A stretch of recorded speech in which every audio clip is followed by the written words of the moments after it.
দেশনেত্রী বেগম খালেদা জিয়া বাংলাদেশ জাতীয়তাবাদী দলের চেয়ারপারসন এবং বাংলাদেশের সাবেক 3 বারের প্রধানমন্ত্রী গত 8 তারিখ থেকে দি লন্ডন ক্লিনিকে ওনার চিকিৎসার জন্য ভর্তি হয়েছেন এবং উনি এখানে প্রফেসর ডক্টর প্যাট্রিক কেনেডির অধীন চিকিৎসাধীন থাকা অবস্থায় ওনাকে এখানকার নেফ্রোলজির কনসালটেন্ট, হেপাটোলজি, গ্যাস্ট্রেন্টোলজি এবং লিভার ট্রান্সপ্ল্যান্ট ইন্টেন্সিভিস্ট সহ বিভিন্ন বিষয়ের চিকিৎসকরা ওনাকে প্রতিদিনই ওনার স্বাস্থ্য পরীক্ষা করছেন এবং সেই অনুযায়ী পরীক্ষার রিপোর্টের উপর ভিত্তি করে কিছু কিছু বায়োকেমিক্যাল টেস্টও করানো হয়। তার উপর ভিত্তি করে পরবর্তীতে ওনারা কিছু চিকিৎসার মধ্যেও বাংলাদেশের চিকিৎসা যা চলতেছিল তার সাথে সাথে পরিবর্তনও কিছু এনেছেন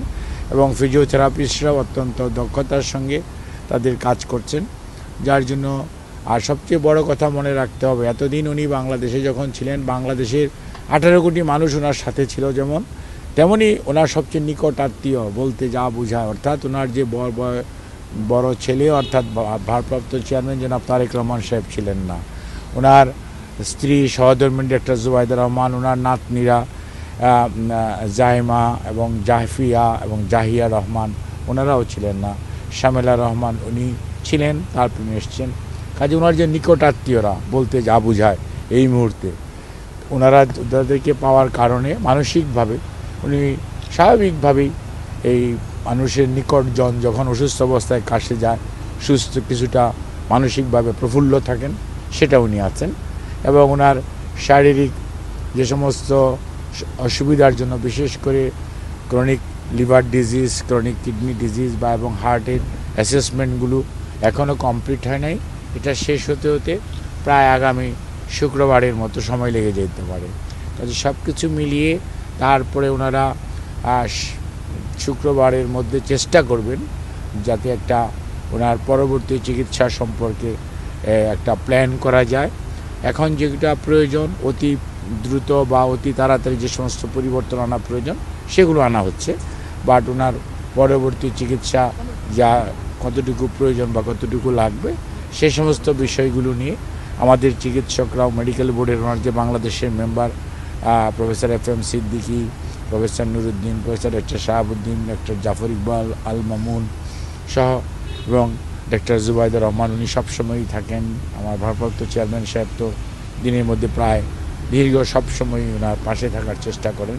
কাজে সার্বিকভাবে ওনার চিকিৎসার ব্যাপারে দেশবাসী যেমন উদ্বিগ্ন, ঠিক একইভাবে এখানকার চিকিৎসকরা অত্যন্ত নিষ্ঠার সঙ্গে হসপিটালের প্রত্যেকটা স্টাফ তারা কাজ করছে এবং এখানকার যারা বাঙালি কমিউনিটি আছে, বিশেষ করে বিএনপি ইউকের সভাপতি মালিক ভাই এবং আমাদের কয়সর ভাই সহ বিএনপি এবং অন্যান্য অঙ্গ সহযোগী সংগঠন সমূহের নেতৃবৃন্দ টাইম টু টাইম ওনারাও খোঁজ রাখেন। ওনাদেরও যদিও এটা বিদেশ লন্ডন, এখানে বাংলাদেশের মতো অনেক কিছুই করা সম্ভব নয়, সেটা মনে রাখতে হবে। তারপরেও সীমাবদ্ধতার মাঝেও আপনারাও যেমন অনেক সীমাবদ্ধতার মাঝে এখানে উপস্থিত থেকে শীতের মধ্যে কষ্ট করছেন দেশবাসীকে কিছুটা আপডেটেড নিউজ দেওয়ার জন্য, ঠিক একইভাবে ওনারাও ওনাদের যে মনের আকুতি সেটাই করার চেষ্টা করছেন। সর্বোপরি যে কথাটি আমরা বলতে চাই সেটা হচ্ছে ম্যাডাম নিজে এবং ম্যাডামের পরিবার জনাব তারেক রহমান সাহেব সহ বাংলাদেশ জাতীয়তাবাদী দলের কেন্দ্রীয় নেতৃত্ব দেশবাসীর কাছে আপনাদের কাছে যেমন কৃতজ্ঞ এবং আপনাদের মাধ্যমে দেশবাসীর কাছে ওনার জন্য এবং সর্বোপরি ওনার সুস্থতার জন্য দেশের বাইরেও যে সমস্ত মানুষ ওনার সুস্থতার জন্য বিভিন্নভাবে আল্লাহ রাব্বুল আলামিনের সাহায্য চেয়েছেন, দোয়া করেছেন, সেই দোয়া চেয়েছেন যাতে উনি দ্রুত সুস্থ হয়ে উঠতে পারেন, সেজন্য আপনাদের সবাইকে অনুরোধ করেছেন এবং আপনাদেরকেও ধন্যবাদ জানিয়েছেন যে আপনারা কষ্ট করছেন এবং আমরা যখন বলি যে শীতের মধ্যে ওনারা দাঁড়িয়ে আছে তখন অনিচ্ছা সত্ত্বেও ঠিক আছে যাও মানে কথা বলতে বলে, অর্থাৎ উনি কিন্তু কখনোই নিজের শারীরিক অসুস্থতা মানুষকে প্রকাশ করেন নাই। আপনারা খেয়াল করে দেখবেন ওনার উপর অনেক অত্যাচার নির্যাতন হয়েছে, কিন্তু উনি সবসময় মানুষের কথা বলেছেন, নিজের কথা কখনো বলেন নাই। তারপর আপনারা কষ্ট করতেছেন শুনলে তখন হয়তো বলে ঠিক আছে যাও, তবে মনে রাখবেন ওনার জন্য সবাইকে কাছে উনি দোয়া চেয়েছেন।